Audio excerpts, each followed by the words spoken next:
Assalamualaikum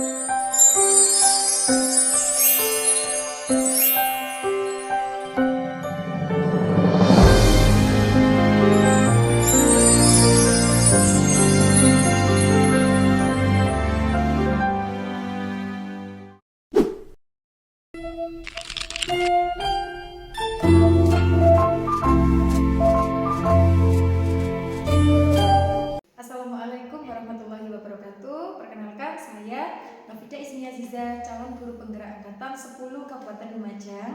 Kali ini saya tidak sendiri, tapi ditemani oleh rekan kerja saya.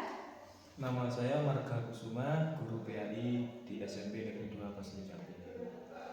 Assalamualaikum Pak Marga. Waalaikumsalam warahmatullahi wabarakatuh. Bagaimana kabarnya Pak Marga? Alhamdulillah baik Bu. Jenengan gimana? Alhamdulillah, kabar saya luar biasa Pak. Begini Pak, sesuai dengan janji kita kemarin ya Pak. Hari ini kita akan melaksanakan kegiatan praobservasi.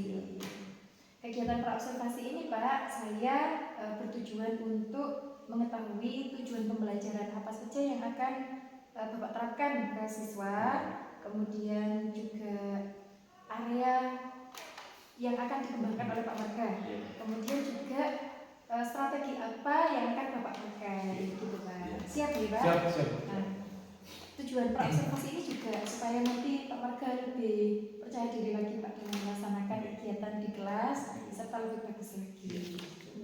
Ada beberapa pertanyaan Pak yang ingin saya ajukan ke Pak Marga. Yang pertama berkaitan dengan tujuan pembelajaran Pak.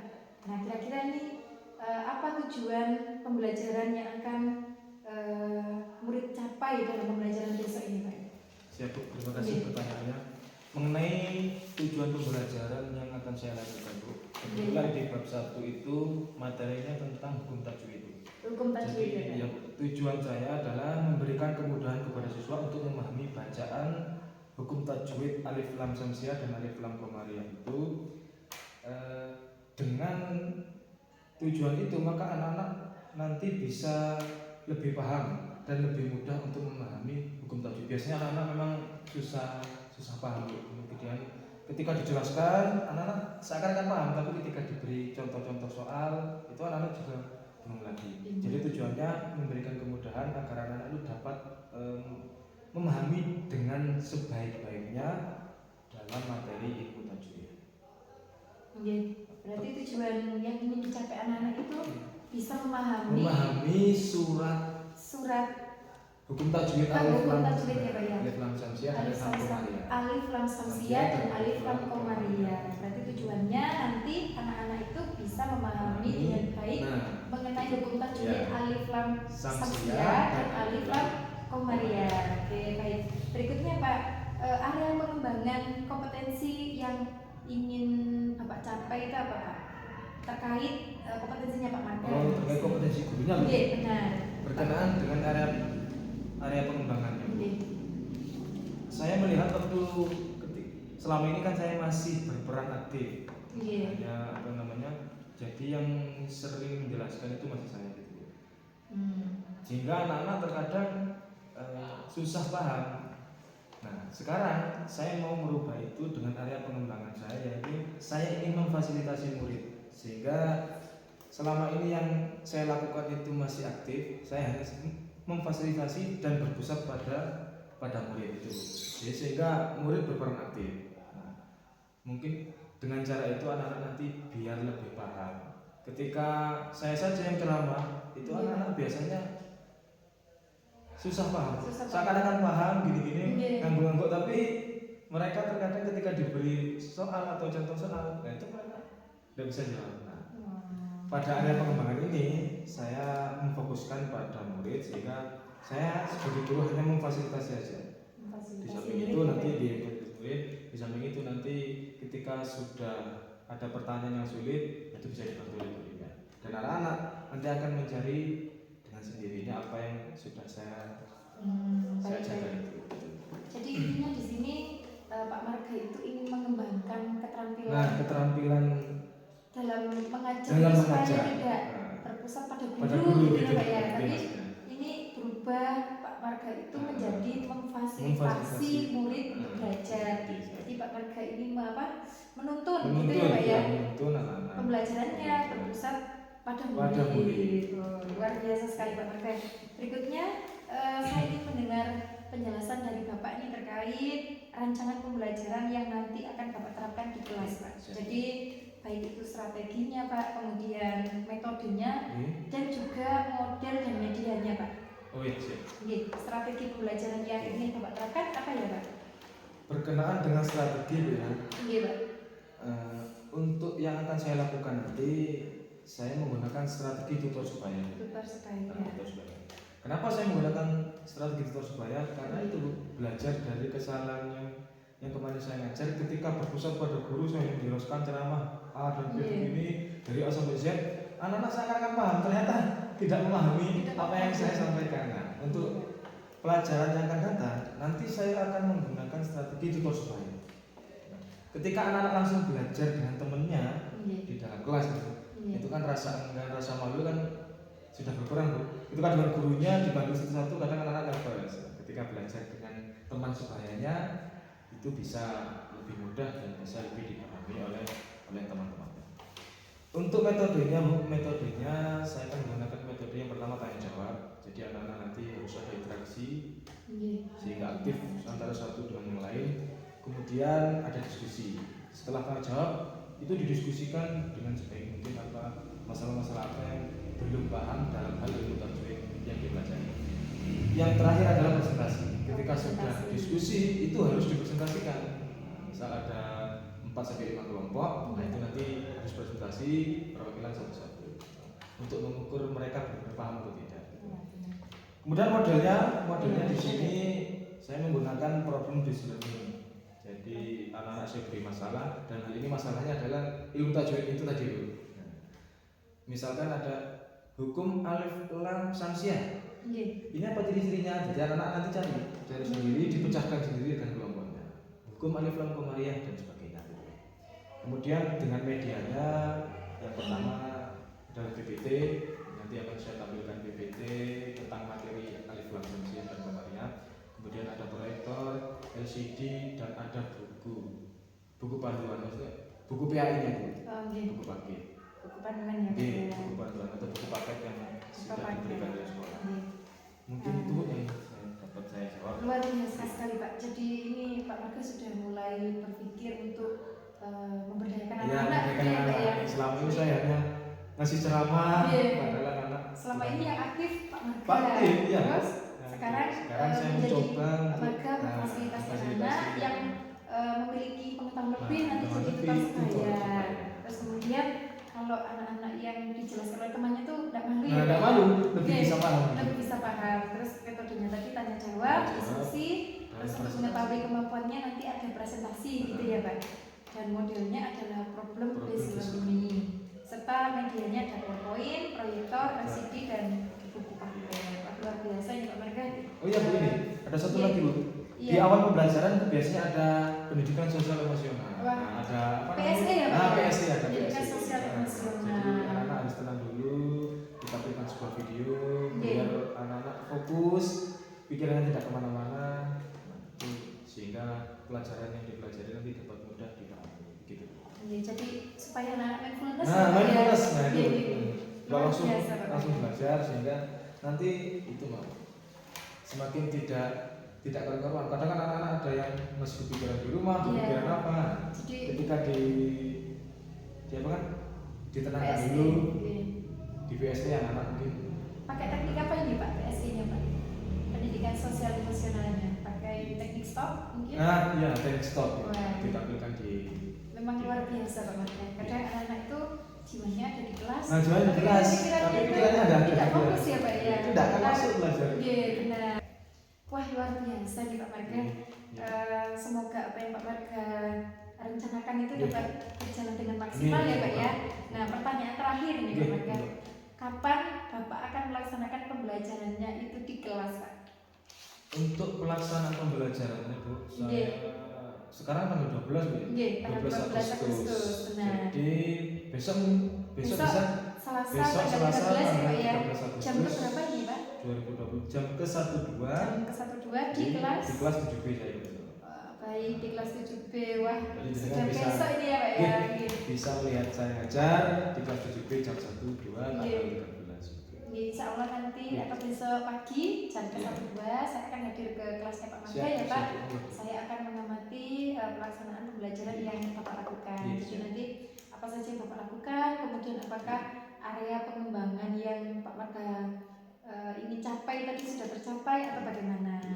Nah, itu tadi percakapan observasi kita ya Pak. Semoga berhasil Pak Marga. Semangat. Selamat bertemu besok ya Pak. Terima kasih banyak atas waktunya Pak Marga. Sama-sama. Assalamualaikum. Waalaikumsalam. Baik, itu tadi adalah percakapan praobservasi saya dengan Bapak Marga selaku Guru Pendidikan Agama Islam dan Budi Pekerti di SMP Negeri 2 Pasir Jambe. Selanjutnya kami akan berjumpa lagi di acara kegiatan observasi di kelas. Terima kasih. Assalamualaikum warahmatullahi wabarakatuh.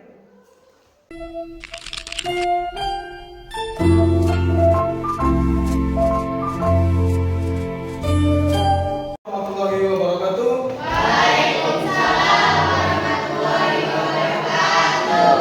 Gimana kabarnya anak? Baik. Sebelum pelajaran mulai Pak Marga cek presensi dulu gitu. Eca ada? Oke, Aida, Imratun, Muhammad Jati Andrian, Revan, Arfan, Randy, Randy mana Randy? Alfa berarti. Nazrin, Rafael, Julio, ada? Reza Ahmad Rabani, Sasmika Wardani, Vanessa Aulia, Nesa Septi, Nurul Aisyah, Bunga Dewi Aldrian. Terima kasih. Hari ini kita belajar tentang PAI. Materinya adalah pedoman hidup, yaitu Al-Quran dan Sunnah Nabi Sallallahu Alaihi Wasallam. Sebelum itu kita menenangkan hati dulu, memfokuskan pikiran agar kita belajarnya bisa fokus dan ilmu yang kita pelajari akan dapat dengan mudah kita paham. Dengarkan, ini ada sebuah video atau mindfulness untuk menenangkan hati dan pikiran kita, sehingga yang kemarin misal ada pikiran baru sebagainya, ketika ada musik yang tenang ini, insya Allah kita bisa tenang dan materinya bisa mudah kita.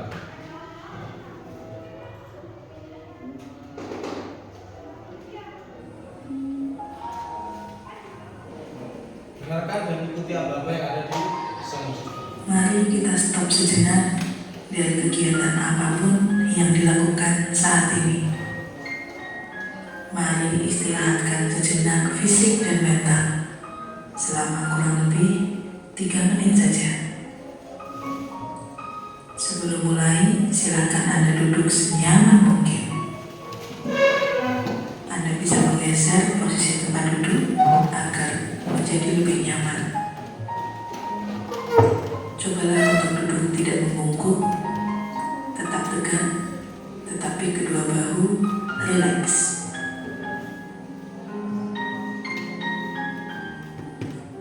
Mari rasakan kursi yang menopang tubuh Anda. Rasakan kedua telapak kaki bertumpu pada lantai. Letakkan tangan pada pangkuan atau di atas meja. Rileks, rileks. Kemudian silakan pejamkan mata jika merasa nyaman. Atau cukup arahkan pandangan ke bawah. Rileks. Amati nafas. Amati nafas yang masuk dan keluar. Bernafaslah seperti biasa. Saat bernafas, rasakan udara yang masuk dan keluar melalui hidung. Rasakan abdomen yang turun naik saat bernafas. Mari napas lebih pelan, dan dalam. Rasakan perut mengembang dan menepis saat bernafas. Sekarang kita akan bernafas dalam 4 hitungan dan menghembuskan dalam 4 hitungan pula. Mari kita mulai. Ambil nafas.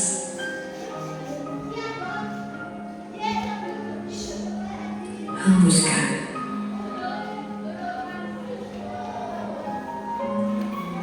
Ulangi lagi, ambil nafas dalam. Hembuskan.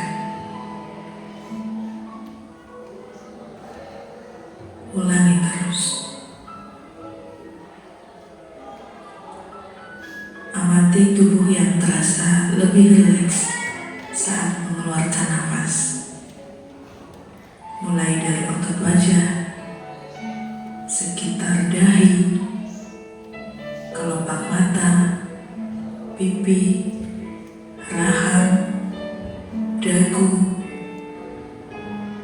kemudian kedua bahu, lengan atas, dan jari jemari Anda. Amati nafas yang lebih tenang dan pelan. Amati perasaan Anda saat ini. Apakah yang Anda pikirkan saat ini? Apakah pilihan yang akan Anda lakukan setelah ini?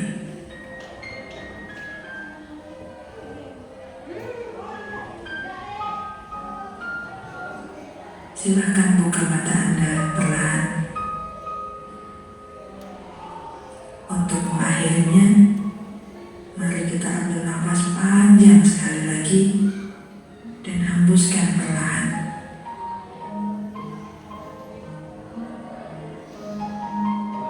Letakkan kedua tangan menyilang di depan dada. Telapak tangan silakan diletakkan di kedua pundak Anda. Perlahan berikan tepukan ringan di pundak kalian masing-masing dan ucapkan dalam hati,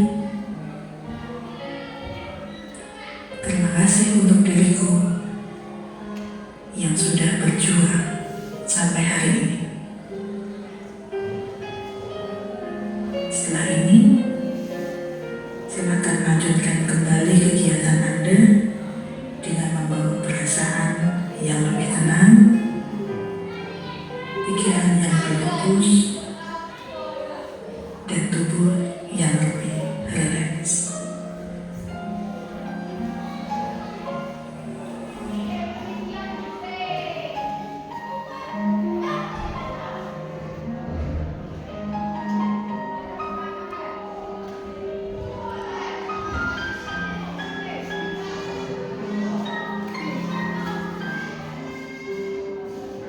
Sudah tenang ya rasanya? Oke, sudah tenang. Saya tenangnya sampai ada yang nangis. Jadi belajar itu kita memang butuh namanya ketenangan. Sehingga ilmu-ilmu yang kita pelajari itu biar mudah masuknya dan bisa mudah dipahami dengan baik. Nah, hari ini kita belajar tentang Al-Quran dan Sunnah sebagai pedoman hidup. Sebelum itu, ayo buku paketnya dikeluarkan dulu. Dilihat buku paketnya. Ada satu bangku bisa 2 paket. Dibuka halaman 3.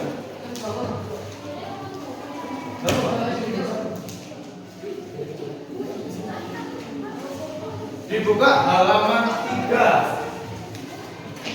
Udah ya? Halaman 3.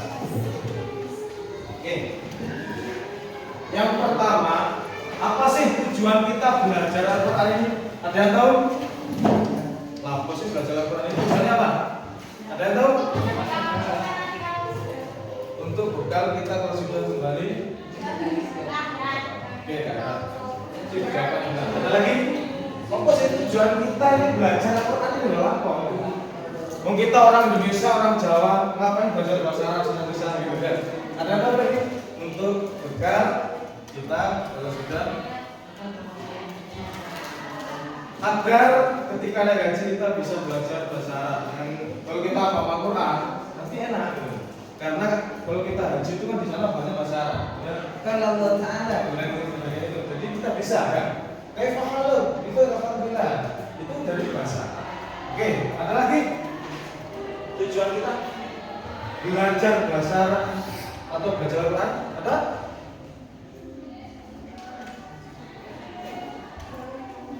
Sebagai pedoman hidup. Bagus.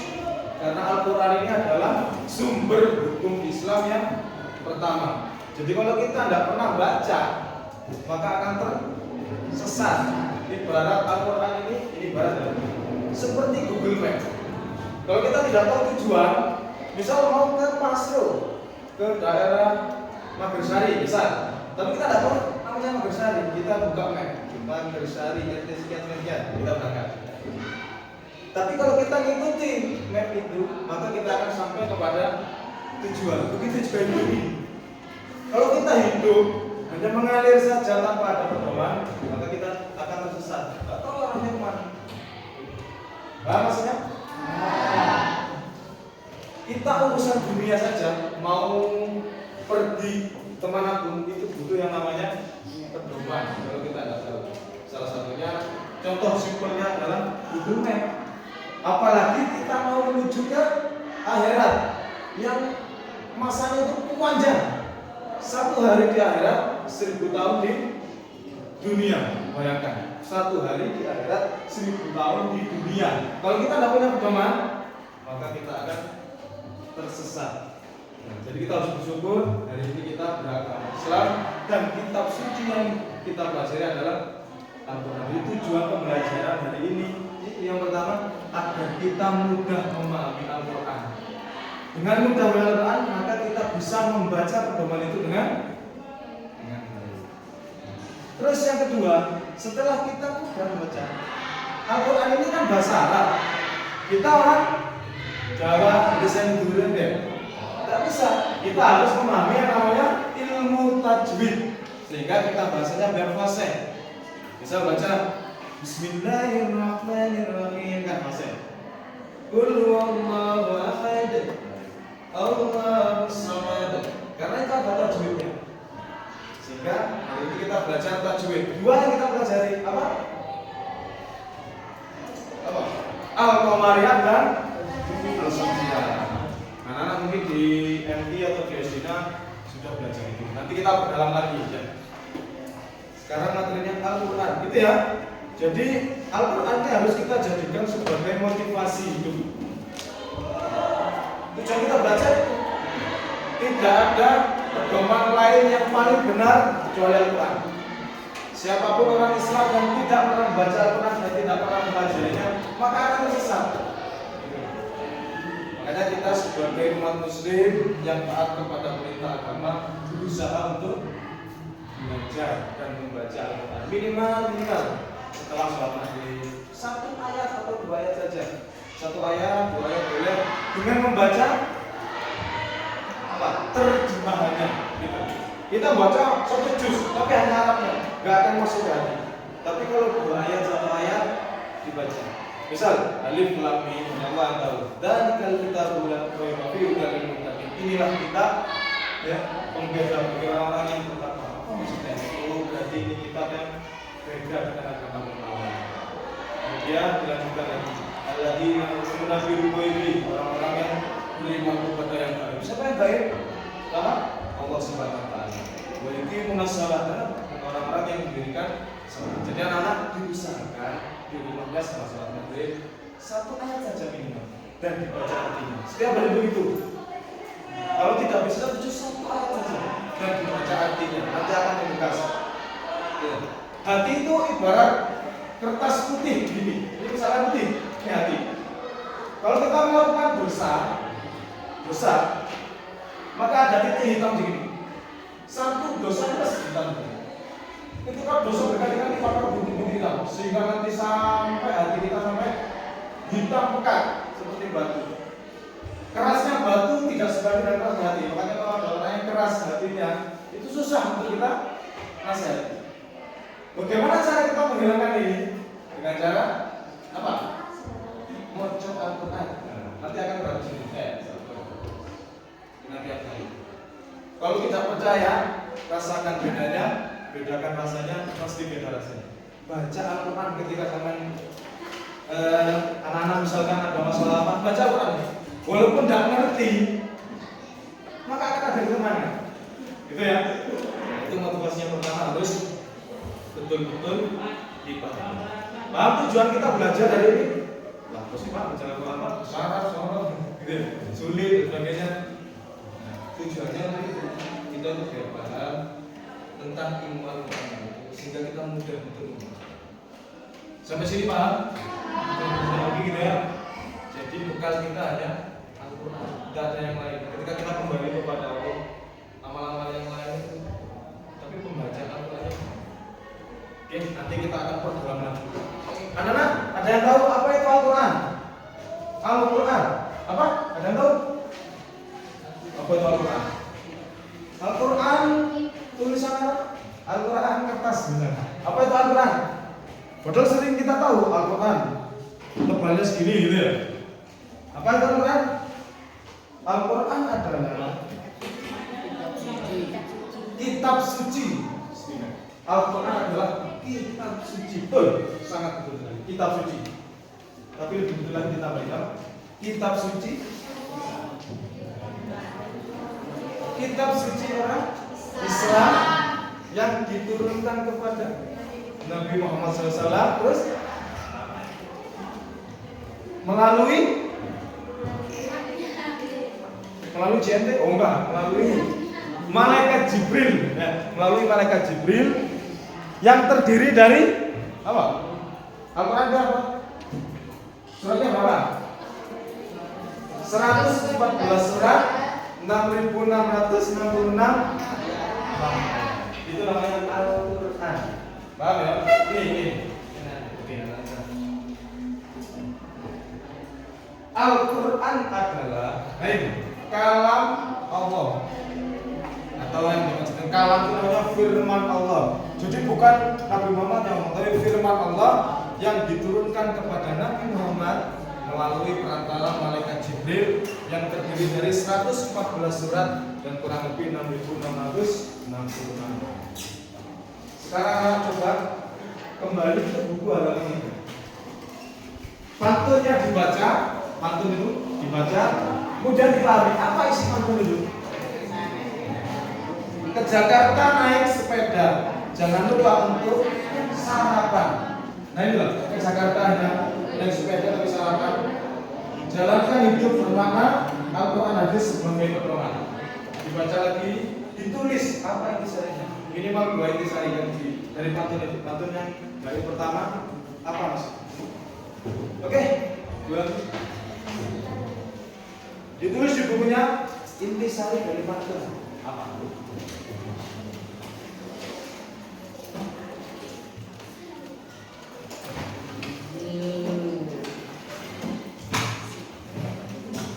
Oke, ke Jakarta naik sepeda.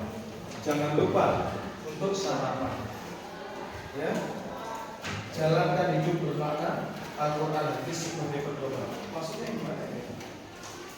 Saya ditulis di intisari halaman 3.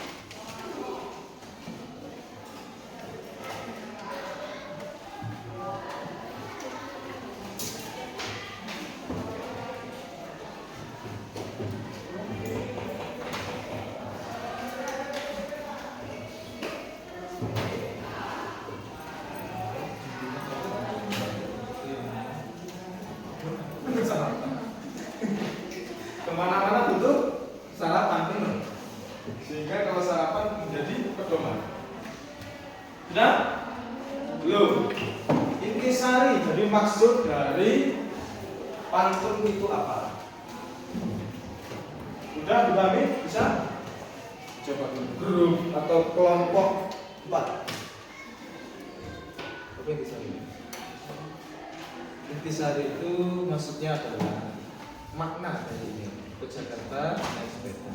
Jangan lupa untuk jalankan hidup bermakna, Al-Quran hadis bagi pedoman. Intisari berarti kita hidup itu butuh pedoman dari Al-Quran. Gitu dong, tulis. Kita itu butuh pedoman. Yang mana dong? Tulis. Soal seperti itu intisari. Untuk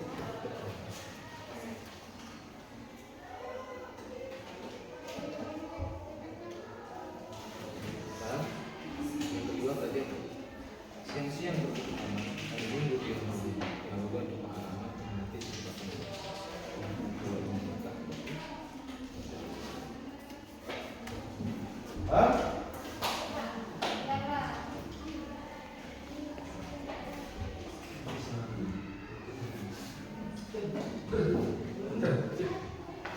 Paham kan? Paham.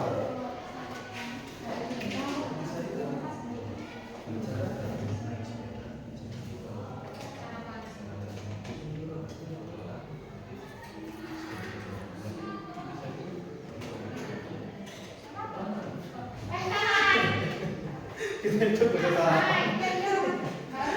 ya harus sama ada tapi maksudnya hidup dalam kayak itu.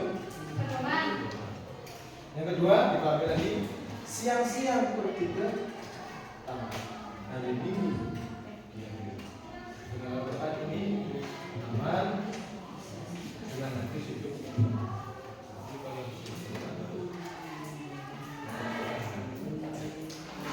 Gitu saja. Intisari saja. Bisa ke Jakarta naik sepeda. Jangan lupa untuk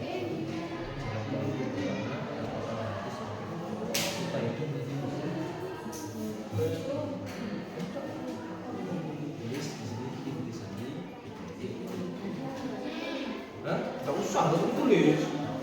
Jangan ditulis, jadi intisarinya ya namanya. Pantunnya jangan ditulis, tapi intisarinya itu apa ya? Kandungan dari pantun itu. Maksudnya apa sih? Jadi biar kita paham. Langsung saja intisarinya, kandungannya. Kita itu mana?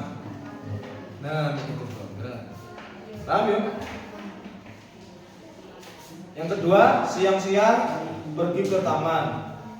Hari Minggu diam di rumah. Dengan Al-Quran hidup akan aman. Dengan hadis hidup akan berkah. Berarti kalau hidup berkah harus Al-Quran dan hadis. Benar. Kalau hidup berkah Al-Quran dan sudah?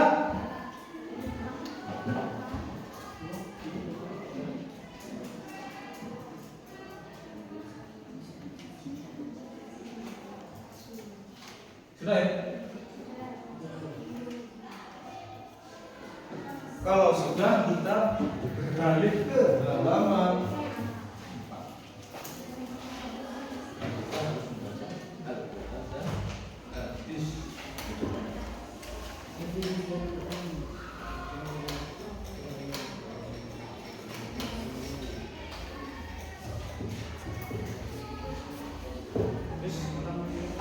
Sudah? Oke, dari pantun itu ada yang mau baca? Intisari yang pertama. Kelompok berapa? 1, 2, 3, 4. Baca kok tadi yang sudah ada. Ayo dibaca. Intisari yang pertama. Ayo. Biar paham. Yang lain didengarkan ya. Ada temennya. Langsung intisarinya. Oke. Butuh yang namanya pedoman. Kalau kita baca di situ ke Jakarta naik sepeda, jangan lupa kita sarapan. Ya. Ini hidup bermakna, kita harus baca Al-Quran dan pedoman. Jadi intisarinya adalah kalau kita ingin bermakna atau kita hidup ini butuh yang namanya pedoman. Paham? Oke.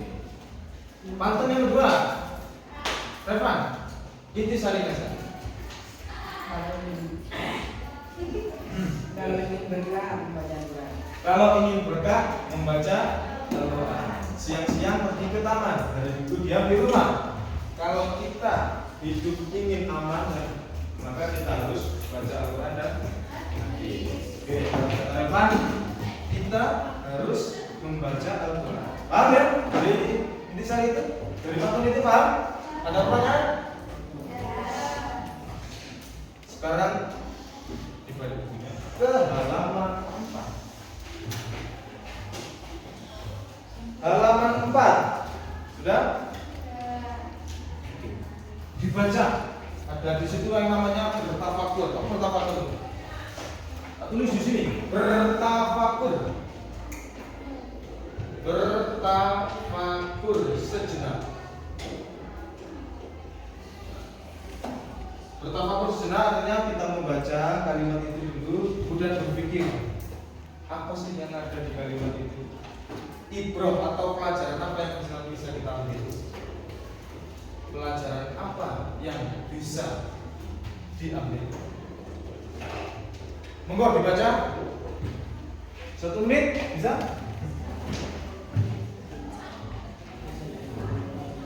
Bertafakur.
Sudah dibaca?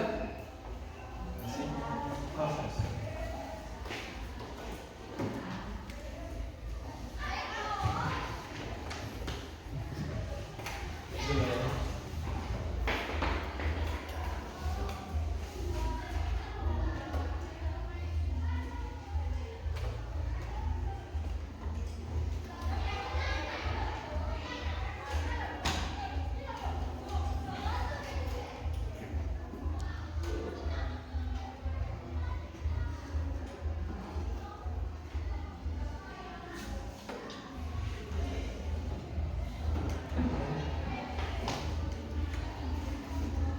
Nah, dibaca ya.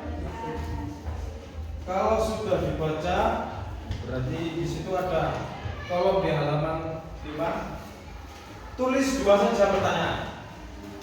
Nanti 2 pertanyaan dari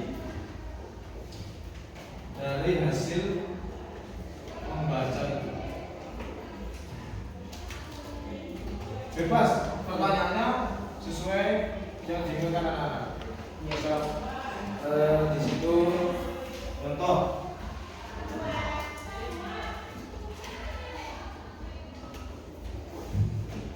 Misal pertanyaannya, misal ini, Al-Quran menjadi pembeda. Jadi pembeda antara, dari jawaban itu ada antara kebatilan dan kebaikan. Jadi tulis 2 pertanyaan saja dari hasil membaca. Kita nanti bertafakur. Oh ternyata baca itu begini maksudnya. Tulis 2 pertanyaan. Bebas pertanyaan apa ya? Sesuai arah.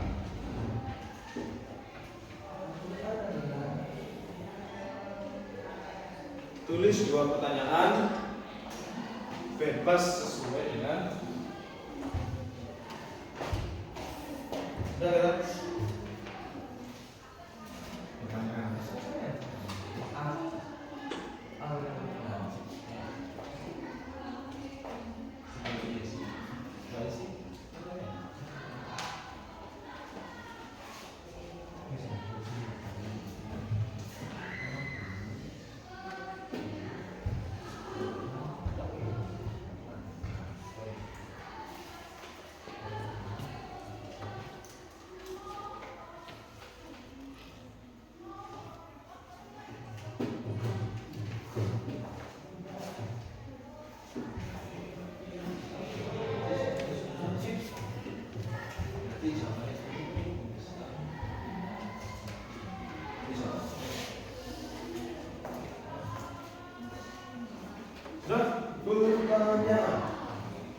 Pertanyaan bagus.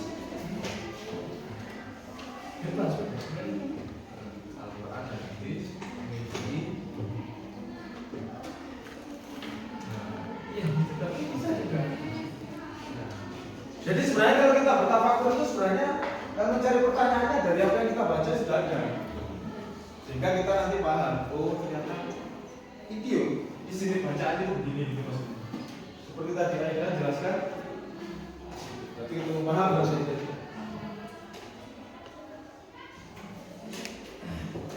Tidak harus sama sesuai apa yang anak-anak pikirkan gitu tidak apa-apa. Misal pertanyaan satu kelompok sama tidak apa-apa.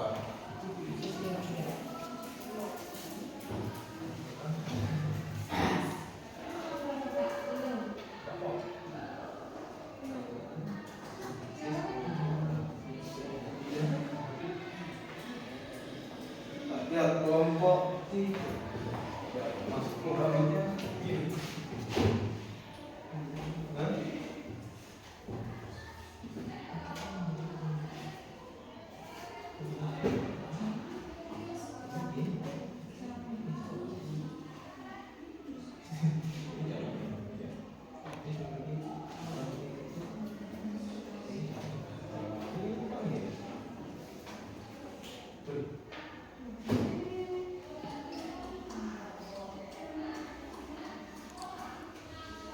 Sudah?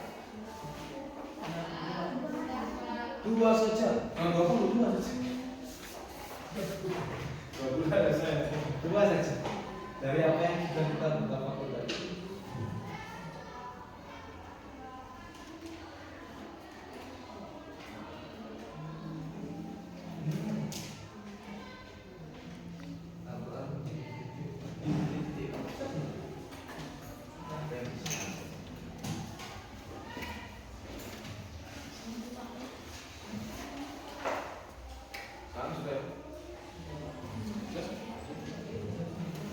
Nanti kalau pengen.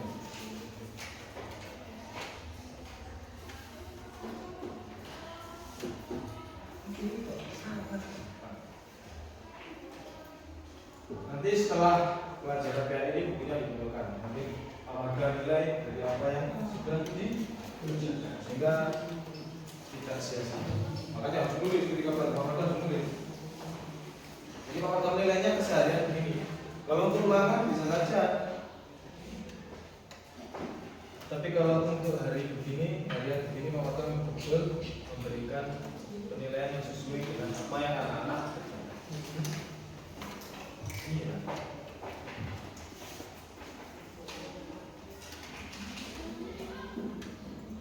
Panggilan kepada Bapak Taruna. Muslim.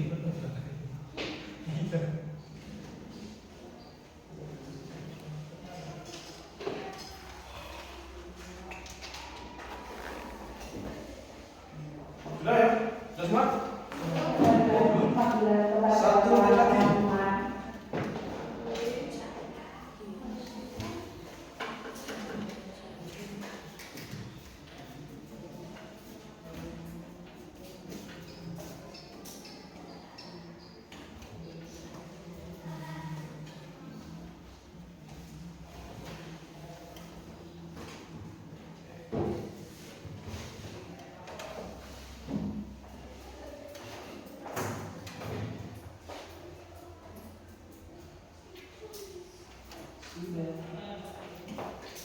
Duduk. 1, 2.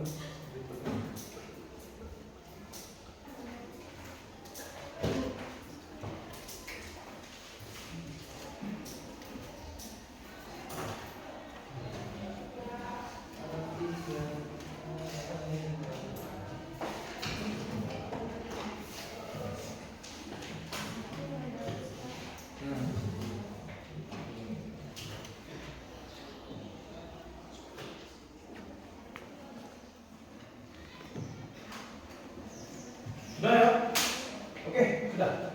Kalau sudah, ditukar dengan temannya sebelah. Ya sudah sama Buna, sama sudah kamu ditukar dengan temannya sebelah. Misal Rika sama Mirza. Sudah apa? Sudah ditukar? Oke, kalau sudah belum. Ditukar sama temennya. Ada yang mau baca pertanyaan temennya sudah dijawab. Ada yang baca? Enggak ada yang tunjuk. Oke, dulu. Dibaca pertanyaan temennya. Al-Quran dan hadis memiliki peranan yang sangat Al-Quran dan hadis memiliki peranan yang sangat apa? Ada yang menjawab? Sangat penting dalam kehidupan. Jadi jawab aja. Menjalani. Terima kasih. Utang membantu ya. Oke, sudah bisa jawab. Berarti paham ya apa yang bertafakur dari hasil yang kita baca. Pertanyaan kedua, ada yang mau jawab dan ada yang mau membaca pertanyaannya. Siapa? Aija, mau baca? Nika atau Revan? Dibaca nanti dijawab. Ayo Revan, baca. Dengarkan yang ini ya. Apa itu Al-Quran? Apa itu Al-Quran? Nah, ini depan. Allah yang diturunkan kepada Nah, apa itu Al-Quran? Ya kalau Allah yang diturunkan kepada Nabi Muhammad SAW melalui perantara malaikat Jibril. Ini harus digarisbawahi ya, Nabi Muhammad. Jadi Al-Quran itu tidak diturunkan kepada nabi-nabi yang lain. Hanya Nabi Muhammad SAW. Tidak diturunkan kepada nabi, misal nabi-nabi yang palsu tidak. Tapi hanya Nabi Muhammad. Ingat kata ayat Al-Quran itu hanya untuk Nabi Muhammad SAW. Ketika ada orang yang mengaku nabi dan misal mendapatkan wahyu tapi bukan Muhammad SAW, tidak. Berarti dia bukan Al-Quran yang sesungguhnya. Paham sampai sini? Paham dari apa yang kita pakai tadi? Yang dibaca. Apa tujuan kita membaca Al-Quran? Pedoman hidup untuk ke depan, masa depan, dunia dan akhirat. Sudah ya? Oke, kita kembali ke laptop dulu. Kalau sudah paham, dikembalikan lagi bukunya ke teman-teman. Ya, fokus dulu ke laptopnya. Berapa pahala satu huruf membaca Al-Quran? Berapa? 10. Sudah ada di depan. Satu huruf membaca Al-Quran.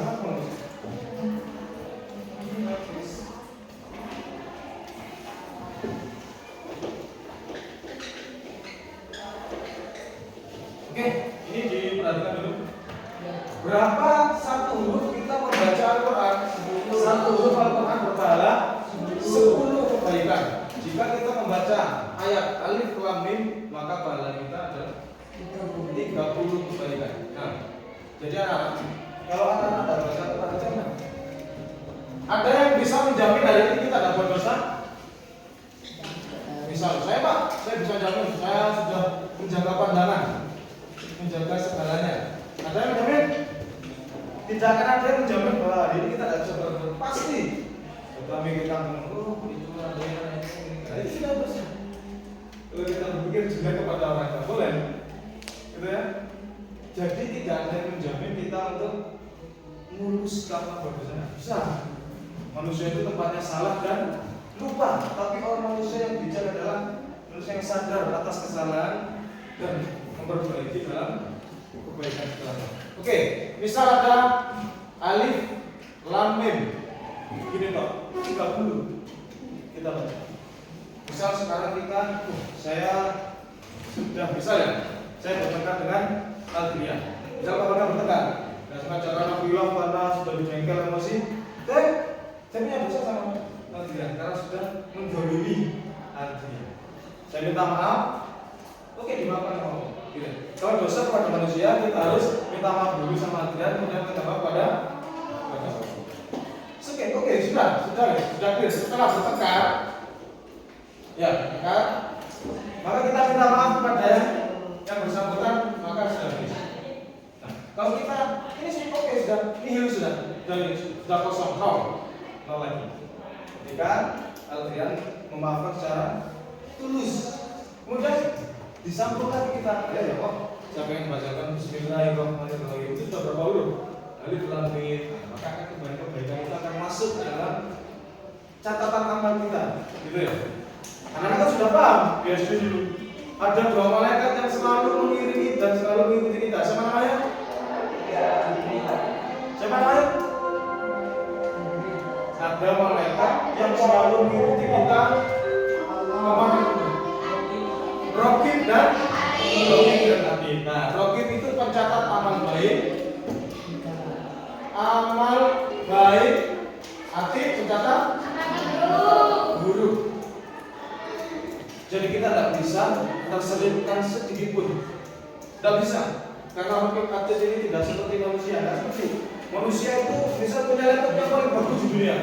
Lama-lama nanti akan database-nya akan ada mencapai yang paling maksimal dalam memorinya berapa. Kalau ini miliaran giga, sudah tidak bisa. Dan satu dosa, satu amal pun akan diketahui ketika nanti kita di akhirat. Tidak bisa terselip sedikit pun. Jadi amal kita pernah menjuluki siapa, kita pernah berbuat baik sama siapa, itu ada catatannya semua. Tidak bisa diakal-akali. Ya Allah, saya tidak bisa ada catatan semua. Karena setiap hari kita sudah diikuti oleh 2 malaikat. Jadi untuk itu anak-anak hati-hati. Ya. Kalau tidak penting, kalau tidak bermanfaat, jangan mengucapkan hal-hal yang bisa menyakiti saudara kita. Ini ya, sebagai orang beriman itu berkata yang baik. Kalau tidak bisa, menang istri. Ya kan? Istapes menang. Jangan merasa ini, jangan gibah, jangan sunai. Kalau kita tidak paham tentang itu, maka itu bahaya juga. Di kemudian hari kita, kalau kita sudah meninggal, tidak bisa lagi mau kembali. Ya Allah, saya mau kembali, ya Allah, mau memperbaiki amal, ya Allah, tidak bisa. Karena itu sudah sunatullah. Ketika kembali kepada Allah, maka kita tidak bisa kembali lagi ke dunia.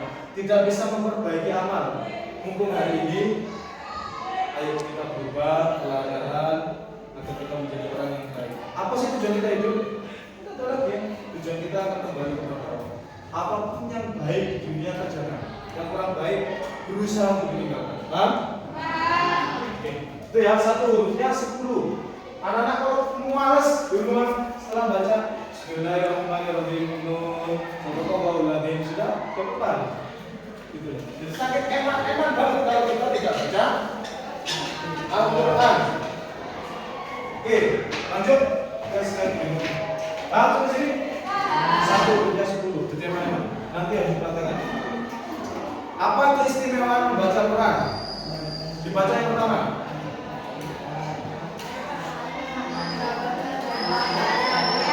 Oke. Mendapatkan syafaat dari Al-Quran ketika di akhirat. Ketika kita kembali kepada Allah setelah meninggal dunia, nanti kan ada yang namanya Yaumul Mahsyar, dikumpulkan semua miliaran manusia di dunia ini. Kemudian orang-orang yang membaca Al-Quran itu akan mendapatkan syafaat dari bacaan Al-Quran tadi. Ketika misal aja ya, ada yang namanya Fulan. Misal dosanya 50.000 dosa. Kemudian amalnya hanya 30.000. Ini berarti kan lebih besar dosanya daripada amalnya. Tapi Fulan ini di dunia sering baca Al-Quran, maka Allah kirimkan yang namanya apa? Syafaat Al-Quran itu sehingga dihapus. Dihapus sampai nol. Jadi mendapatkan syafaat itu. Sehingga di sini akan bertambah. Jadi 30 sesuai yang Allah inginkan. Jadi dosanya itu bisa dihapus. Nah, dia benar-benar dihapus. Paham ya? Ini. Yang kedua, kira baca.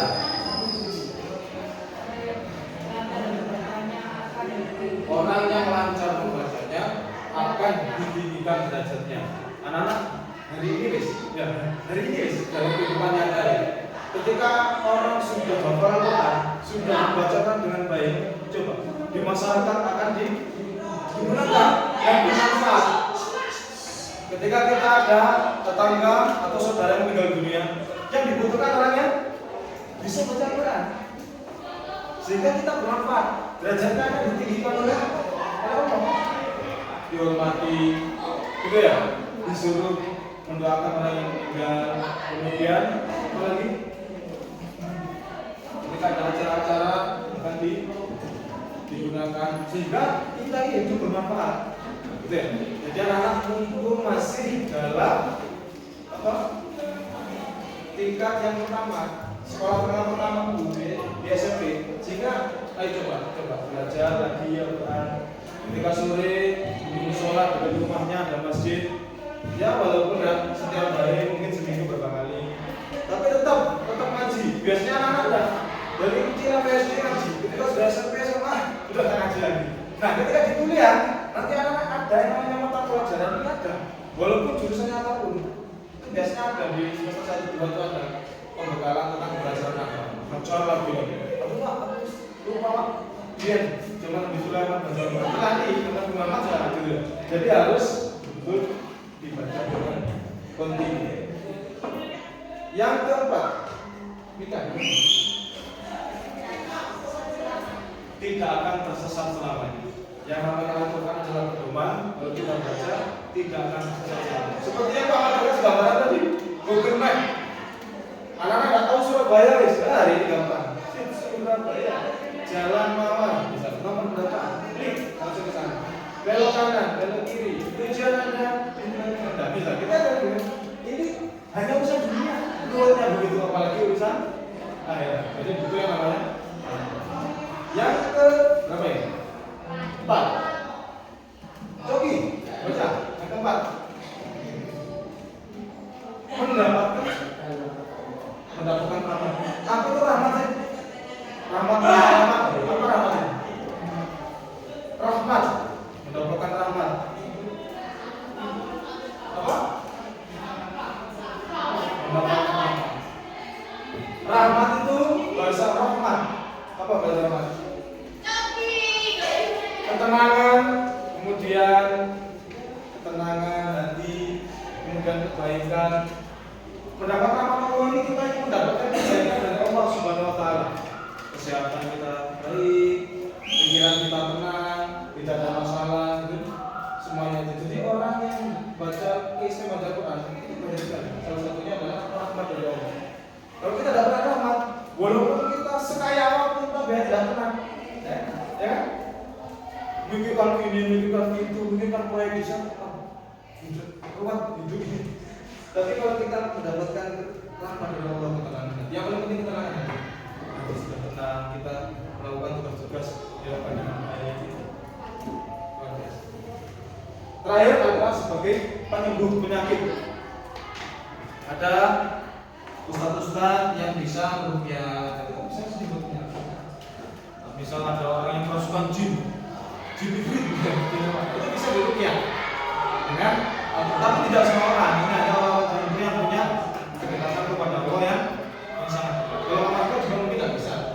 Sebabnya nanti tambah marah. Paham ya di sini?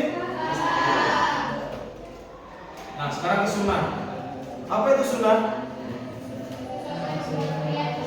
Ada yang mau baca?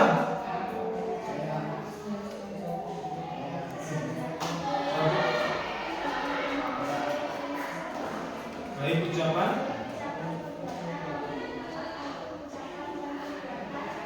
Sahabat. Oke.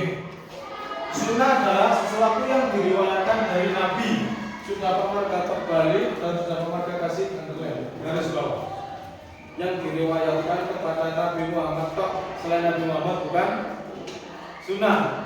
Kata mbah saya sunnah. Kata mbah saya harus puasa setahun penuh bukan sunnah. Paham ya? Jadi hanya untuk Nabi.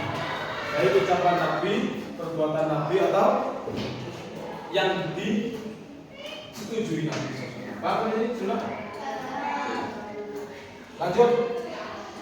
Fungsi hadis terhadap Quran. Yang pertama memperkuat, mempertegas. Sunnah itu hadis, ya, dari sunnah dari Nabi. Kemudian memberi contoh praktis tentang cara menjalankan ibadah. Al-Quran kan bahasa Arab. Kita tata cara sholat, tidak ada jalan dijelaskan oleh apa?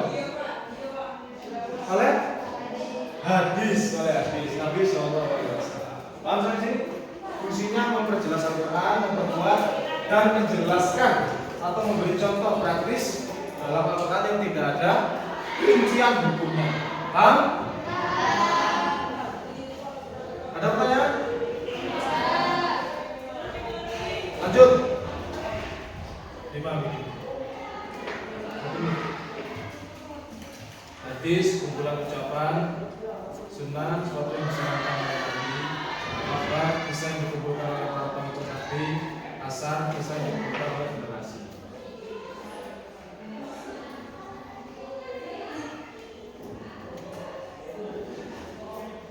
Sudah baca?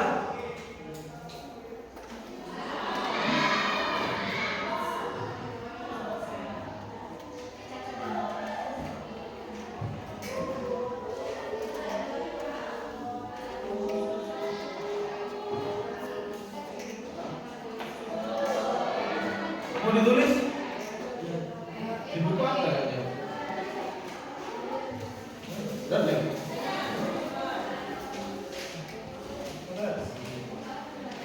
Oh ya, di buku udah ada ya? Mau ditulis dulu dong? Di persyaratan biar ada gimana? Habis kok gue sunnah itu apa? Sama-sama gitu. Hadis.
Sudah?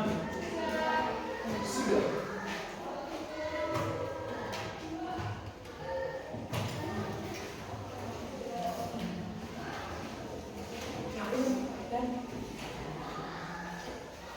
Oke, sambil Bapak akan jelaskan ya. Hadis adalah kumpulan ucapan dan tindakan Nabi Muhammad. Itu hadis, kumpulan ucapan dan tindakan. Kalau sunnah, sesuatu yang disarankan Nabi. Misalnya ada sahabat, Nabi SAW menyarankan untuk melakukan amalan ini, itu namanya sunnah. Khobar, kisah yang dikumpulkan para pengikut Nabi Muhammad SAW.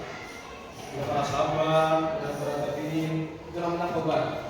Kalau asar, kisah yang dikumpulkan oleh generasi setelah Nabi. Generasi kan ada generasi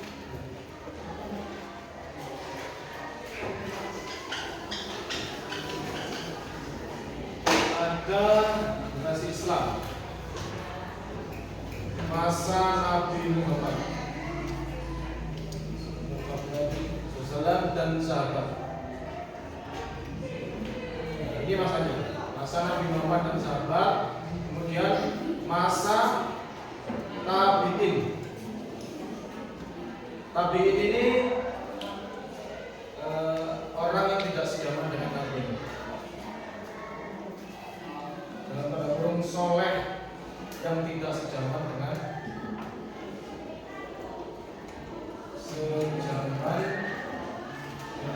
Nabi. Itu namanya tabi'in. Sini tabi'ut tabi'in.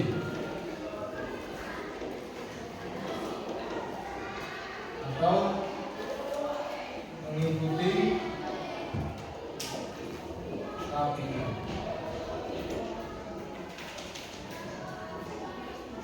Itu sekolah tabi'in.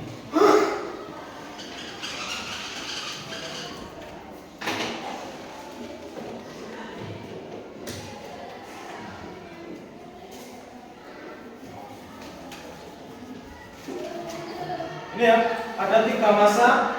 Masa Nabi Muhammad dan para sahabat, masa tabi'in atau orang Islam yang soleh tapi tidak ketemu dengan Nabi dan sejaman dengan Nabi, namanya tabi'in. Kemudian tabi'ut tabi'in setelah tabi'in. Berarti di sini gimana? Kita coba katakan hadis kumpulan ucapan dan tindakan Nabi Muhammad. Berarti masuk di mana? Masuk mana? Hadis kumpulan ucapan dan tindakan Nabi. Berarti masuk di mana ya? Masuk di benar, masuk di sini. Ini hadis namanya. Hadis. Sunnah, sesuatu yang disarankan oleh Nabi, masuk mana? Masuk masa Nabi. Oke, masuk masa Nabi. Di sini berarti sunnah. Gampang, sangat gampang. Kita khobar, kisah yang dikumpulkan oleh para pengikut Nabi, masuk mana? Tabi'in. Nah, cip. Ini namanya khobar. Terus terakhir asar, kisah yang dikumpulkan oleh generasi setelah Nabi Muhammad. Tapi di sini juga ada asar. Di sini juga ada khobar dan asar. Paham ya? Paham? Gitulah kira-kira. Jadi hadis di atas, di sini, tapi ini. Sudah?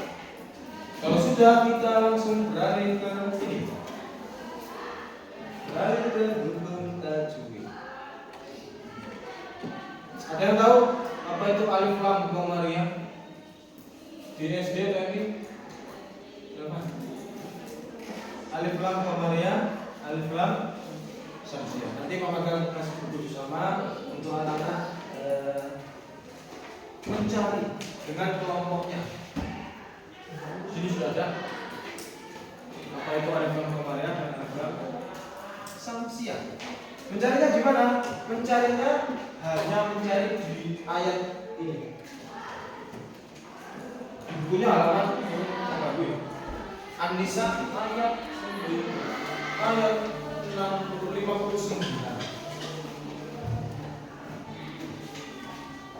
Apakah hanya kasih clue saja di sini, clue atau apa ya? Ciri-cirinya. Hanya kasih ciri-ciri. Anak-anak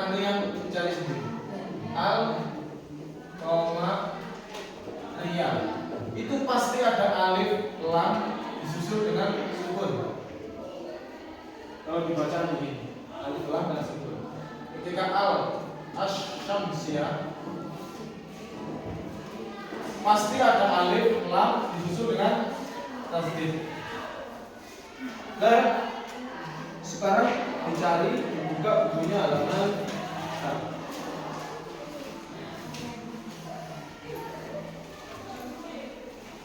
halaman 10 bagian 1.1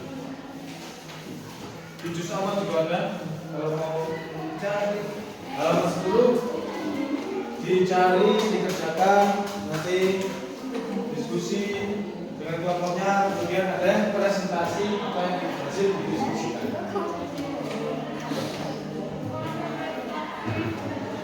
Ya, jadi didiskusikan dengan kelompok-kelompoknya, kemudian ditulis, oh ini nanti dipresentasikan. Ada berdiri satu anak Alfa Maria, gurunya ini contohnya begini.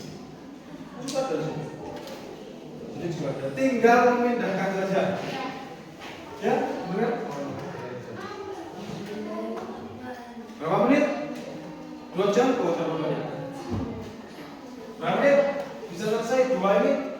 4 menit.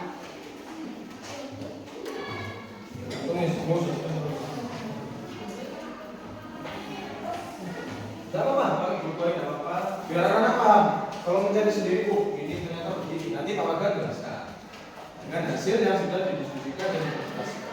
Nanti ada perwakilan dari kelompoknya berdiri. Berdiri itu tidak menjelaskan, membaca saja hasil dari diskusi. Paham ya? Nanti sini Coki atau siapa, atau Marcel, atau Revan, Alfa Maria. Ini Alfa Maria. Nah ini seperti ini. Alfa Maria, grupnya apa saja, contohnya apa? Ini seperti apa? Contohnya seperti itu. Iya. Ayo nulis semuanya. Gak harus semua orang nulis.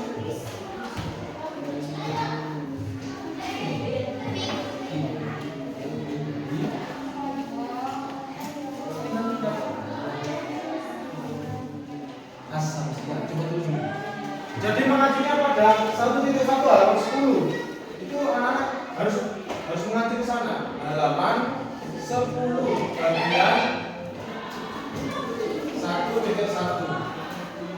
Jadi kita belajarnya itu sesuai begitu biar runtun ya. Maksudnya nggak loncat-loncat itu loh. Enggak, tapi harus betul sesuai begitu. Biar pemahamannya juga mudah.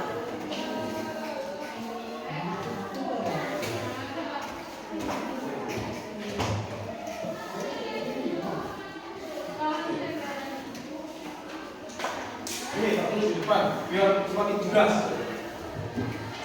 Di situ kan ada kalimat begini. Asamsiyah. Asamsiyah. Nah, kan ada begini, ada namanya huruf, gitu ya. Nah, jadi ditulis hurufnya apa aja atau tak, nah. Terus apa ya? Misal, ya. Nah, di sini ada contoh. Tulis lagi. Kemudian ada al koma ria. Ada lagi di sini hurufnya apa aja. Misal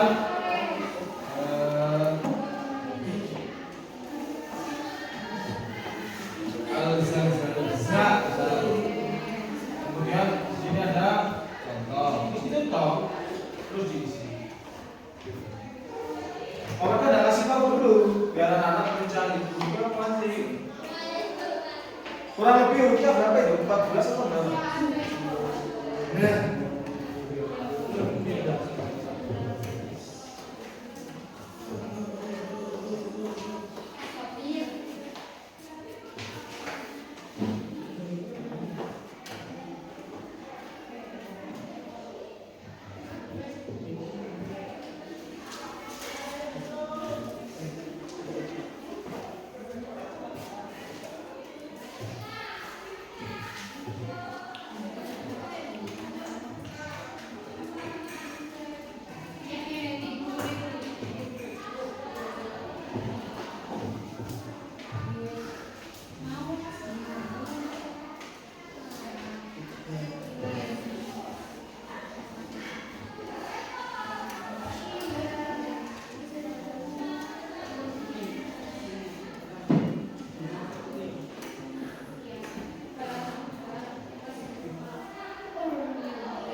Bukan tuh.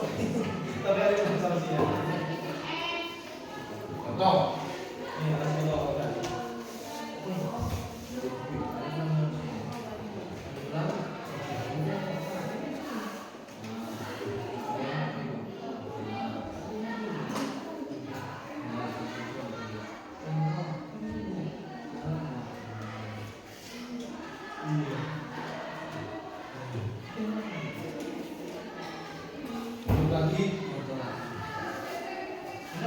Belajar dulu bahasa Arab ya. Harus bagus dulu. Kalau nggak apa cara tulis seperti itu bisa dibaca.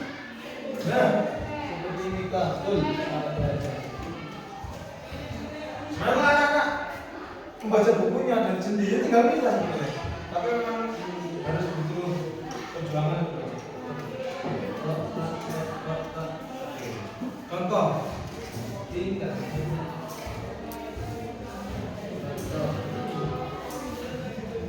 Nah, yuk. Nah, dibaca makanya ayo kita membaca. Padahal sudah ada di situ sebenarnya.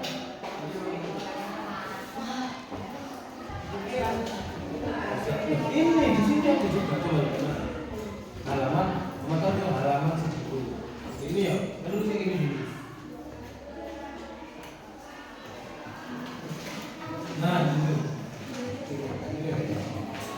Tulis ini. Alif lam samsiah.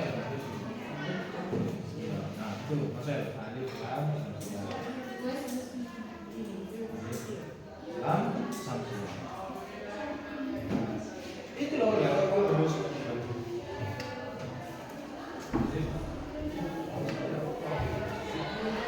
Nah, artinya ini terus di huruf ini, huruf. Berarti mana hurufnya?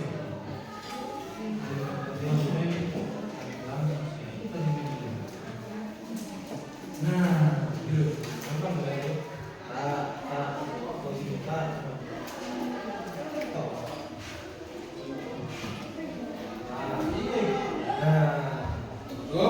Misalnya huruf ada contoh.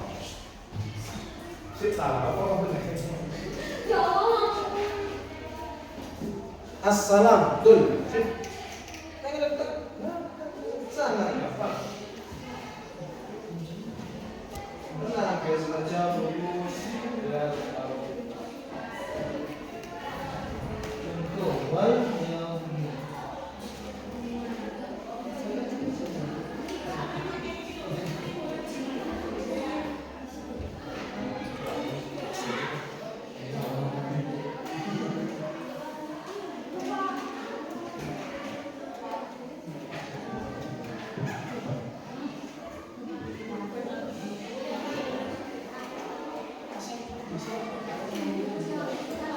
Al-Qamariyah dulu enggak apa-apa, Al-Syamsiyah dulu.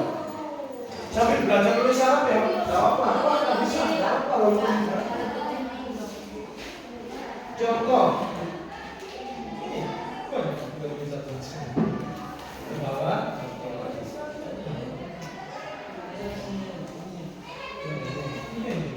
Al-Bardu. Ini bisa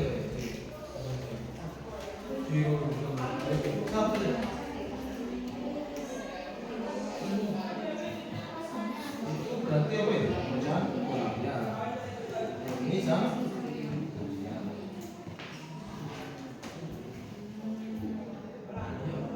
Itu contohnya al.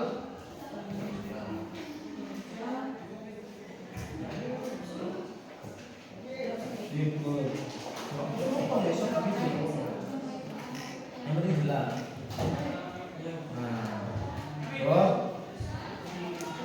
Oh ya sama begitu juga. Baik. Ini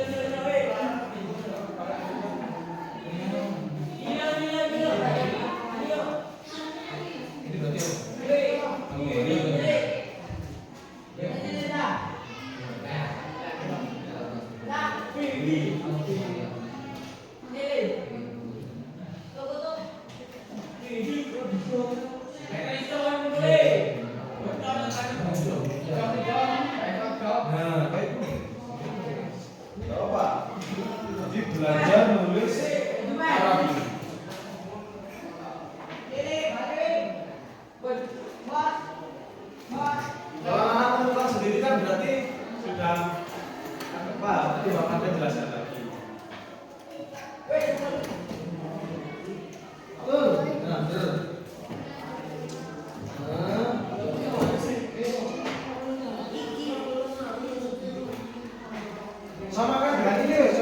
mudah nih. Jadi anak tinggal mencari hurufnya apa saja. Contohnya satu ya. Hurufnya apa saja? Contohnya satu. Cluenya Al-Qamari itu pasti ada alif, lam dan sukun. Itu punyanya Al-Qamari. Kalau ada alif, lam dan tasdid itu punyanya As-Safiah. Gitu Pak. Huruf yang ada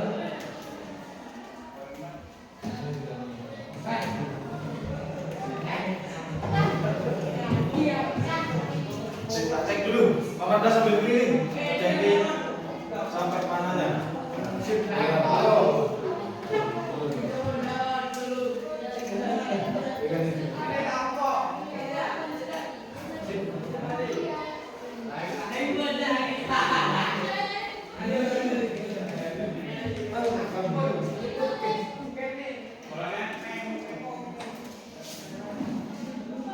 Bagus tulisannya.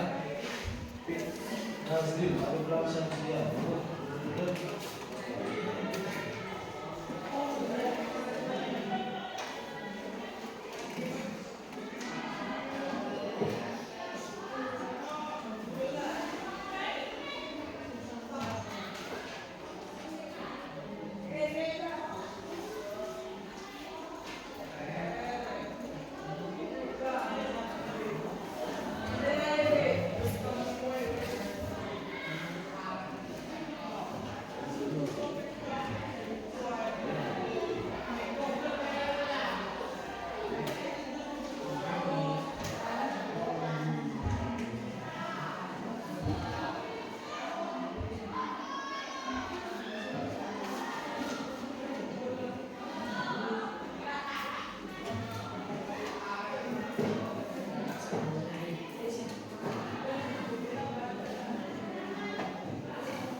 Sudah? Waktunya kurang.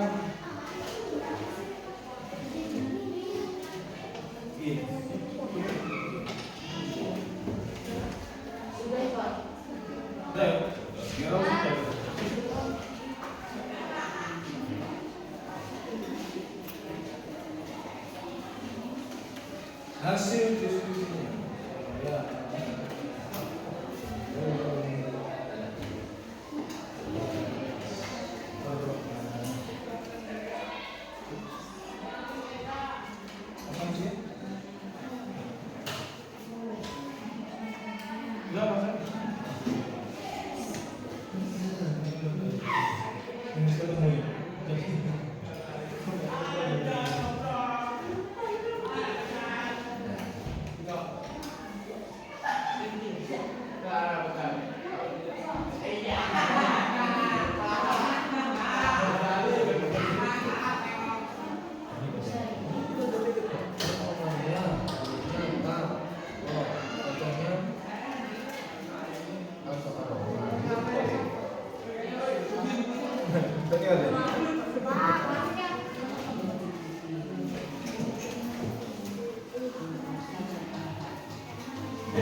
Sudah ya?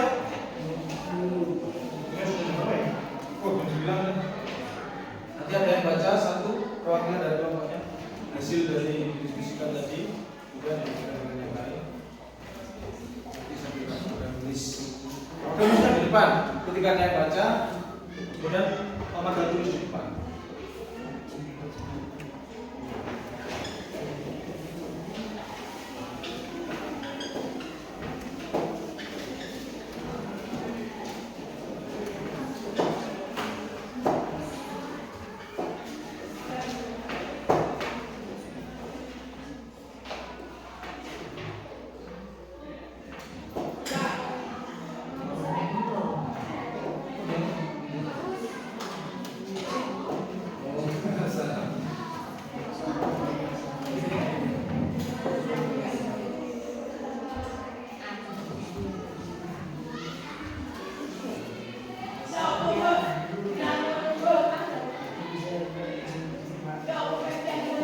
Sudah? Tinggal 1 menit lagi ya. Sudah kira-kira sudah. Langsung ketemu. Tinggal baca ini kan. Siang.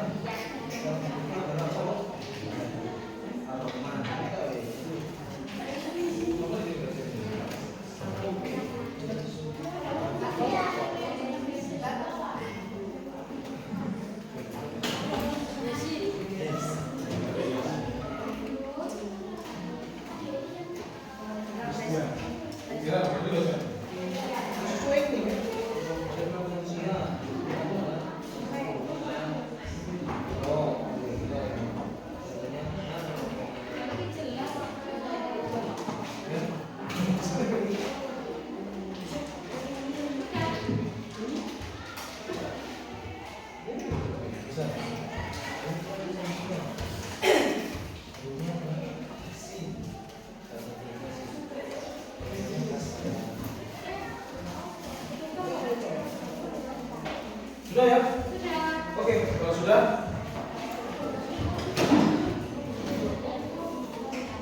nulis semua?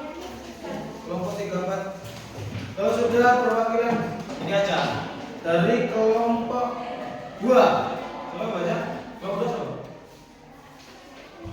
Baca apa? Asam-siam hurufnya apa? Sebutkan. Apa dia tulis? Asam-siam salah satu hurufnya apa? Sin. Apa? Sin. Salah satu huruf asam-siam sin. Oke, masuk sin. Contohnya assalam. Contohnya assalam. Assalamu. Nah, ini namanya asam-siam. Bang, tolong ke depan dulu. Perhatikan ke depan. Huruf asam-siam salah satu hurufnya sin. Berarti assalam, alif, lam, tasjid. Paham yuk? Ini namanya asam-siam. Alif, lam, tasjid sesuai dengan ini. Punya ini. Hah? Oke, kelompok 4. Apa Maria? Dapat? Dapat Aida atau siapa? Aida. Apa Maria? Bro, apa Maria bahasa dia?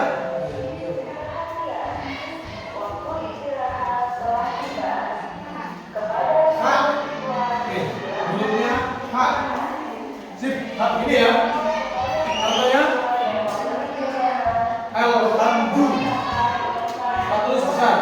Alhamdu. Alhamdu. Oke. Al-Qamariyah salah satu hurufnya adalah salah satu, tapi jumlahnya ini ada 14 huruf, ini ada 14 huruf. Salah satu saja. Ada ka. Contohnya alhamdu. Alif lam tasjid itu punya Qamariyah. Alif lam sukun. Paham? Alif lam sukun. Oke, satu lagi. Contoh lagi. Kelompok 3. Dapat apa? Salah satu huruf. Siap. Hasil diskusi tadi. Tak. Oke. Tak. Contohnya? Tak. Contohnya? At. Tim. Atin. Atin. Nah, watini wazaitun. Itu namanya samsi. Alif lam tasjid. Paham ya? Alif lam tasjid samsi. Terakhir, kelompok ini, kelompok 1. Apa Maria? Salah satu ini apa? Green. Go. Green. Oke. Contohnya? Oh, Jim berarti itu bukan Jim. Jim. Nah, ada titiknya di atas. Contohnya al-jannah. Al-jannatu. Al-jannatu. Atau surga. Ini alif lam sukun. Jadi gampang banget. Kita ada ayat begini. Ayo kita benar sedikit aja. Nanti lihat. Nah, ada ayat begini. Kelihatan ya? Ya ayyuhalladzina alif lam tasjid. Ini ayat siapa? Alif lam tasjid. Asas. Ini punyanya Samsiah. Gampang ya. Alladzina manutiqullaha Allah alif lam tasjid punya siapa? Samsiah. Wow, langsung bisa nih. Kemudian ar-rusul alif lam tasjid punya siapa? Samsiah. Kemudian ulil amri alif lam sukun.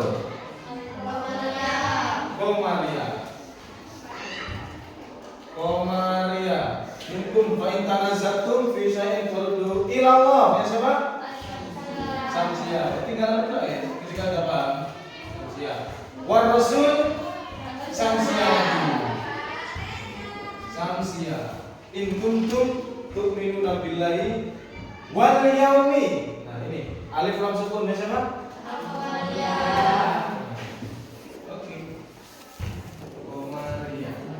Al-akhir punyanya Komaria. Dari kafirul ahsanu ta'wila. Gampang banget. Paham sampai sini? Jadi ketika sudah tahu clue-nya ini, baca Al-Qur'an ini gampang. Ketika ada ayat ini, ya ayyuhalladzina alif lam tasjid. Berarti punyanya Samsiah. Al-manutiqullaha Allah alif lam tasjid punyanya. Paham sampai sini? Ada yang ditanyakan? Besok kita belajar apa lagi? Setelah Al-Qur'aniyah itu PAI juga ada surat An-Nahl. Jadi pertemuan depan nanti anak-anak setelah ini namanya membedah huruf membedah ilmu tajwid, 2 ilmu tajwid ini sebenarnya banyak.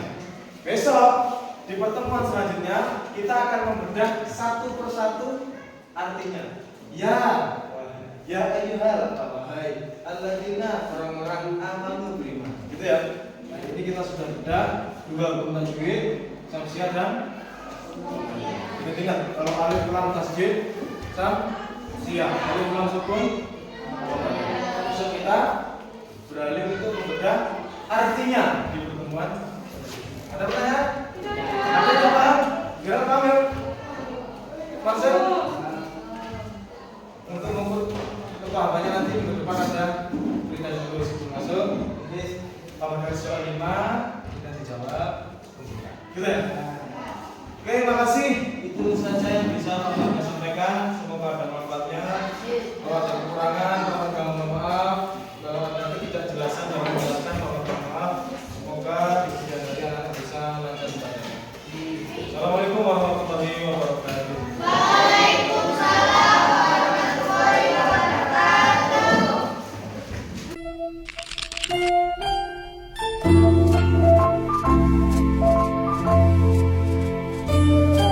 Assalamualaikum warahmatullahi wabarakatuh. Perkenalkan, saya Novida Ismi Aziza, calon guru penggerak angkatan 10 Kabupaten Lumajang. Pada kesempatan kali ini saya tidak sendiri, tapi saya ditemani oleh rekan saya. Nama saya Marga Kusuma, guru PAI di SMP Negeri 2 Pasir Jambi. Dan juga Ibu pengajar praktik. Ya, saya Fadli Dayani, mengajar praktek intervensi. Pada kesempatan kali ini kami akan melaksanakan kegiatan percakapan pasca observasi. Assalamualaikum Pak Marga. Waalaikumsalam Bu Novi. Bagaimana kabarnya Pak? Alhamdulillah hari ini sangat baik sekali. Bapak Dina gimana Bu kabarnya? Alhamdulillah, kabar saya juga baik Pak. Begini Pak Marga, sesuai kesepakatan kita kemarin ya Pak, sebenarnya kan dengan hari ini tidak ada jadwal ke sekolah. Namun kita sudah janjian kalau hari ini akan melaksanakan kegiatan percakapan pasca observasi. Gimana Pak? Jenengan apakah ada waktu? Untuk hari ini free. Alhamdulillah. Free sudah. Terima kasih banyak ya Pak. Kegiatan karena sudah siang, jadi di rumah pun di sawah sudah selesai. Alhamdulillah. Di free sampai Iya, jam berapa? iya Pak. Begini Pak Marga, pada kegiatan pasca observasi ini ada beberapa pertanyaan yang akan saya ajukan kepada Bapak terkait evaluasi jalannya kegiatan di kelas kemarin ketika Bapak melaksanakan kegiatan di kelas, kemudian saya sudah melaksanakan observasi. Oke, pertanyaan pertama ya Pak, bagaimana perasaan Pak Marga kemarin ketika proses observasi di kelas? Ketika saya melaksanakan observasi dengan Pak Marga melaksanakan pembelajaran di kelas. Oke. Mengenai dengan bagaimana perasaannya Bu. Yang pertama tentu saya gugup. Karena mengajar dengan ada yang amati dan mengajar sendiri dengan siswa itu sangat berbeda. Berbeda. Ketika ada yang ngawasi seakan-akan kita dibagus-baguskan dan gugup ternyata. Nah, tapi seiring dengan berjalan waktu saya coba tepis gugup itu, kemudian nerf itu saya coba tepis, saya coba hilangkan. Yang alhamdulillah dalam perjalanan waktu kalau saya ngajar dengan amat itu sudah hilang. Jadi kendalanya sudah mulai tak ada ketika saya mengajar itu sudah mulai tenang. Enak di dalam kelas saya sudah seperti biasa, seperti tidak ada jenengan Bu ketika saya ngajar itu. Tapi kalau awal-awal ketika jenengan masuk saya juga ada perasaan gugup dan gimana karena dilihat teman, dilihat direkam dan sebagainya. Kameramennya. Iya, kameramennya itu. Iya, benar Pak Marga. Memang apa ya, kalau kita belum terbiasa itu terkadang kita gugup Pak. Iya, gugup. Biasanya kita ngajar sendiri terus kemudian Ada yang ngawasi. ada yang ngawasi lebih dari satu orang lagi gitu ya Pak ya. Iya. Baik, berarti alhamdulillah sudah berjalan dengan baik kemarin ya Pak ya. Alhamdulillah, saya juga. Saya ingin menanyakan mengenai area pengembangan yang ingin Bapak kembangkan kemarin. Gimana Pak? Apakah sudah tercapai atau masih sudah tercapai atau masih ada yang belum tercapai Pak? Berkenaan dengan area pengembangan ya, Iya. saya ini mencoba untuk mengembangkan diri saya dalam memfasilitasi siswa ketika saya mengajar. Saya mencoba bagaimana sih saya seorang guru itu bisa memberikan kemudahan kepada anak-anak sehingga saya menjelaskan materi itu anak-anak dapat mudah memahami apa yang saya sampaikan. Jadi tujuan saya itu untuk memfasilitasi anak-anak sehingga belajarnya menjadi nyaman, menjadi tenang, fokus, sehingga anak mudah memahami apa yang saya sampaikan. Itu tujuan saya, pengembangannya diri saya itu. Jadi yang awalnya saya hanya menonton, hanya mengajar dengan metode ceramah ini A sampai Z.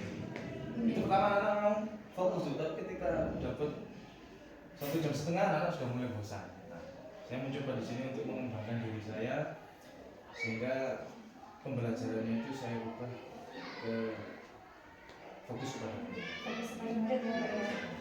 Berarti kemarin sudah dilaksanakan. Sudah dilaksanakan. Menurut Bapak sudah maksimal atau belum Pak?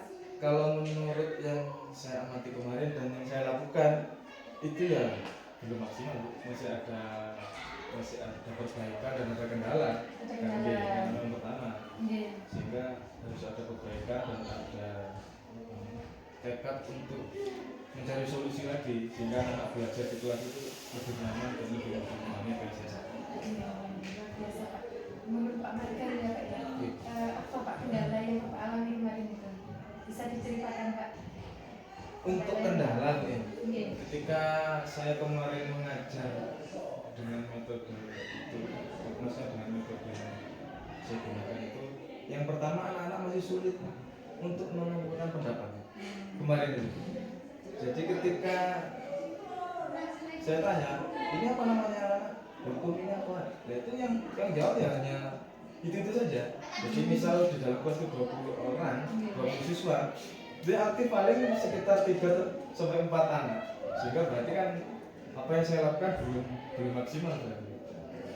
Jadi hanya misal juga 7B si A, ya itu saja yang jawab apa yang saya kasih stimulus atau saya kasih pertanyaan. Jadi kurangnya anak-anak aktif dalam kelasnya. Berarti masih belum sesuai harapan. Nah, masih belum harapan.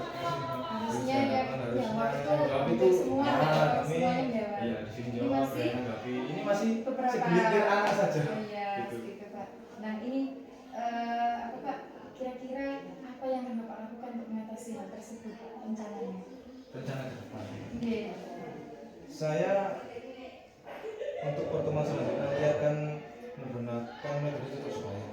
Di samping itu, maksud saya ketika dalam satu kelas misalkan ada 20 anak ya, 20 anak itu saya bagi menjadi beberapa kelompok atau misalkan 5 kelompok ya.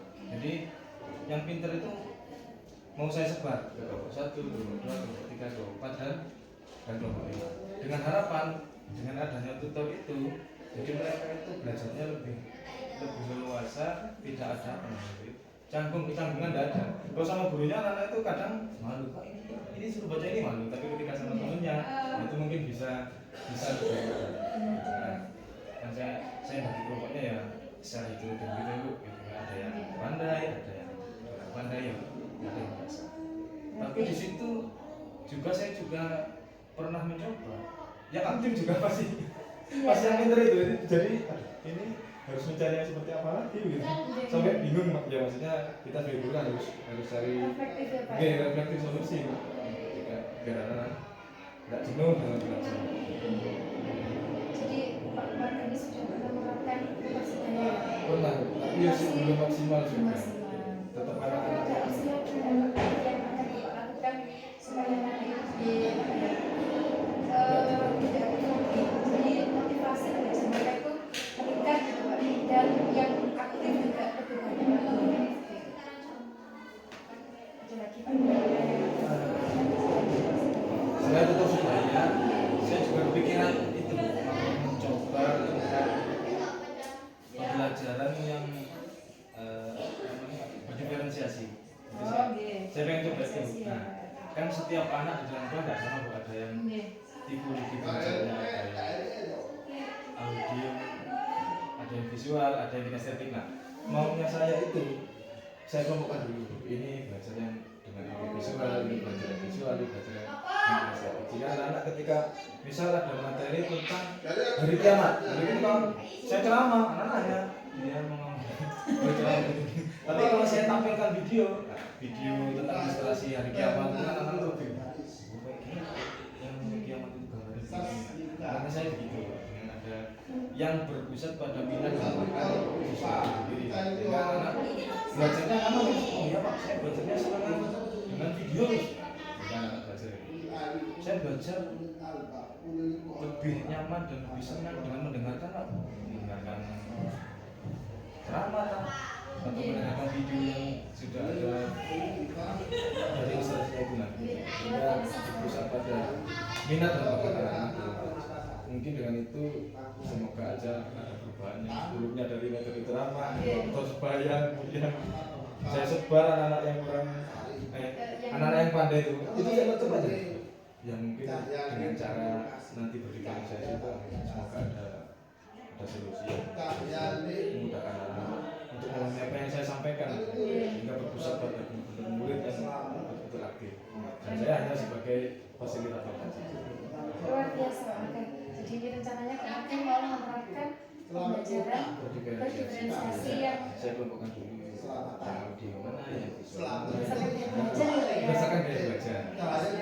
Berikutnya kira-kira rencana ini Pak, adakah yang akan membantu Bapak mewujudkan rencana yang sudah Bapak Untuk diferensiasi saya juga masih belajar ya. Kebetulan di sini ada Pak Tirto, teman juga kan sekarang lagi BPG. Saya mencoba untuk kolaborasi dengan beliau. Beliau kan punya pengalaman dalam dari itu hingga saya belajar kepada Pak Joko kolaborasi mengenai belajarnya diferensiasi itu seperti apa sih, atau berdasarkan konten atau proses atau produk gitu. Sehingga saya bisa konsentrasi dan kolaborasi dengan Pak sambil ya lihat di internet, ya lihat di YouTube apa bagaimana pembelajaran berinvestasi yang benar dan baik itu. Jangan-jangan yang saya berikan itu salah ya, akhirnya tidak tepat sasaran dan target yang diinginkan sehingga tidak terpenuhi dengan luar biasa sekali Pak. Terkait ini ya Pak, kapan akan dilaksanakan, mulai dilaksanakan rencana Bapak untuk menerapkan diferensiasinya ini? berdiferensiasi secepatnya Bu. Kalau hari ini misal minggu ini ya kalau bisa minggu depan sudah sementara saya ada jam gitu ya, saya coba karena pelajaran PAI itu juga kalau hanya terang wah anak juga jenuh. Ketika kita sebaya ya aktif ya itu saja mungkin dengan cara diferensiasi saya belajarnya itu memang sudah seperti ini. Saya senang membuat video, senang mendengarkan.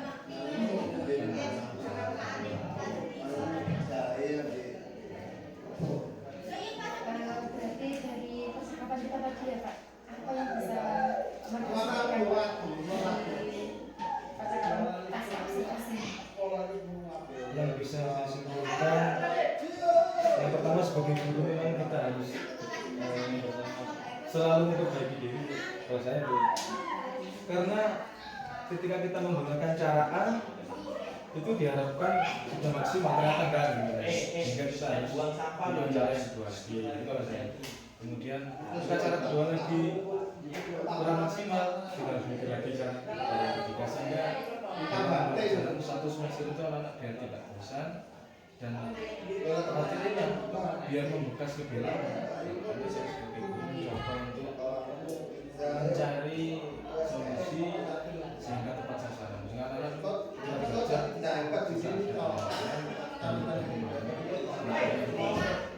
kesimpulannya ya saya mencoba untuk terus mencari cara baru gitu, mencari cara baru, strategi baru. Terkadang kita paham tapi untuk memahami orang susah ya itu. Dari situ tuh sebagai guru kadang dapat sebenarnya kan kayak gampang materi yang kita pahami, tapi untuk memahamkan orang tua itu luar biasa ya perjuangan. Sangat luar biasa sekali Pak. Semoga apa yang kita rencanakan dapat terasa penting ya. Saya akan tunggu ceritanya Pak Mas selanjutnya. Ya moga siap ketika saya melaksanakan diferensiasi bagaimana Kita bisa bincang-bincang nanti ya Pak, saling berbagi praktik baik ya Pak ya. Terima kasih Pak Mas atas waktunya. Mungkin dari berhenti ada yang menarik. Demikian percakapan pasca observasi dari saya. Semoga bermanfaat. Assalamualaikum warahmatullahi wabarakatuh.